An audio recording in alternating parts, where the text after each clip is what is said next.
Я чувствую, что имею что-то против мавлидов.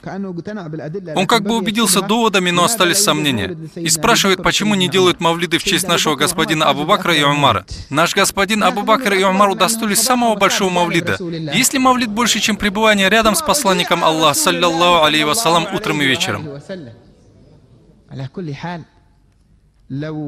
Они оба лежат рядом с посланником Аллаха. Во всяком случае, если бы они были похоронены в Египте, то мы бы увидели мавлид и в их честь. Поистине, жители Египта любят семейство пророка.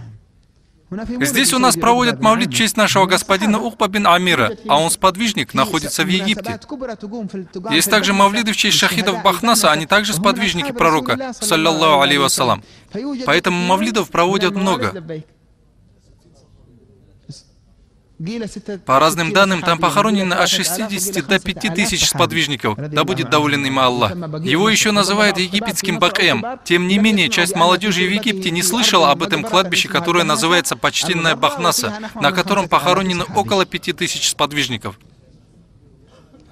Не верь тому, кто тебе говорит, что проведение мавлидов в их честь является делом шиитов-фатимиадов и не имеет отношения к сунне пророка, саллаллаху алейхи вассалам. Это неправильные слова, потому что у нас здесь, в Египте, проводят мавлид в честь имама Шафии, также в честь Ибн Фарида, а он не из семейства пророка. У нас проводят мавлиды в честь многих наших имамов. Сколько можно перечислять, и они не являются членами семейства пророка, но они из тех, кто любит семейство пророка. Например, семейство Салмана проводят мавлиды, и не возникает никаких вопросов. Не позволяй тем, у кого больные сердца, чтобы от их сердец к тебе переходила болезнь отдаления от семейства пророка, саллаллаху алейхи вассалам. Они говорят, вы упомянули семейство, почему не упомянули асхабов?